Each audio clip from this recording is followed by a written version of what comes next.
Hey guys, இன்னைக்கு கோயிலுக்கு தான் போயிட்டுருக்கோம். நாளைக்கு நம்மளுக்கு ஓஷ்க்கு ஃப்ளைட்டு. ஸோ வெளியே ரொம்ப நாள் போய் தங்கிட்டு வர மாதிரி இருந்தாலும் இந்த 3 கோயிலுக்கு நான் கண்டிப்பாக போயிட்டு தான் போவேன்.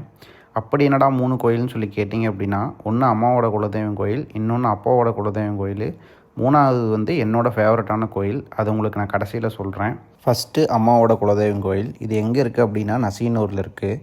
இந்த பக்கம் கோபிச்செட்டிப்பாளையம், ஈரோடு, பெருந்துறை, குமாரபாளையம் இந்த சைடு இருக்கிறவங்களுக்கு எல்லாமே இந்த ஊர் கண்டிப்பாக தெரியும். உள்ளார வந்ததுடனே சாமியெல்லாம் கும்பிட்டு முடிச்சுட்டு, நேற்று வந்து இந்த கோயிலுக்கு வந்து திருவிழா. ஸோ அதனால் நேற்றே வீட்டில் அப்பா அம்மாலாம் வந்து பொங்கல் வச்சு எல்லாமே பண்ணிட்டு போயிருந்தாங்க. ஸோ அதுக்கு கோயிலில் இருக்கவங்க அம்மாவை விசாரிச்சுட்டு இருந்தாங்க. ஸோ எல்லாமே சாமியெல்லாம் கும்பிட்டு முடிச்சதுக்கப்புறமும் கிளம்பி ஆயிடுச்சு. அடுத்து அப்பாவோட குலதெய்வம் கோயிலுக்கு தான் போகிறோம். அதில் போகிற வழி ஃபுல்லாமே ரொம்ப சூப்பராக இருக்கும்.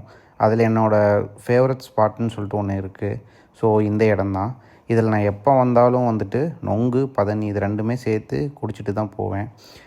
சிட்டியில் இருக்கவங்க யாருக்கும் மேக்ஸிமம் வந்துட்டு இது தெரிய வாய்ப்பு இல்லை. ஸோ இப்படி தான் இருக்கும். இது வந்து உடம்புக்கு ரொம்ப குளிர்ச்சி. ஸோ அதுக்கடுத்து சைடில் பார்த்தோம் அப்படின்னா வந்துட்டு எங்கள் ஊரில் கோணப்புளியங்கான்னு சொல்லுவோம்.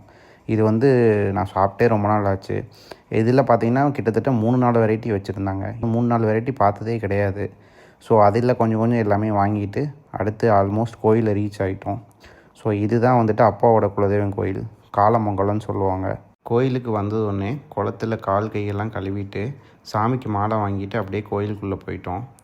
இந்த கோயிலில் பார்த்தீங்க அப்படின்னா வந்துட்டு மொத்தமாக 3 சாமி இருக்கும். ஒன்று வந்துட்டு குலவல் கம்மன் சொல்லிட்டு அதில் 2 கருப்பு கிரகம் இருக்கும். அதுக்கே என்ன அப்படின்னா, ஒன்று வந்து ஆதி காலத்திலே கல்லுலேயே தோன்றின சாமி ஒன்று, இன்னொன்று இப்போது சிலையாக அவங்க செஞ்சு வச்சு நாங்கள் கும்பிட்ற சாமி ஒன்று, இன்னொரு சாமி என்னென்னு பார்த்தீங்கன்னா கருப்பு சாமி இருக்கும். ஸோ இவங்க எல்லாத்தையும் கும்பிட்டு முடிச்சதோடனே அங்கே சின்னதாக ஒரு ஃபங்க்ஷன் நடந்துகிட்டு இருந்துச்சு, குழந்தைக்கு காது கொடுத்துறது. ஸோ அது கொஞ்ச நேரம் நின்று பார்த்துட்டு அப்படியே நாங்கள் கிளம்பிட்டோம். 3வது கோயில் நெக்ஸ்ட் வீடியோவில் பார்ப்போம். பாய்.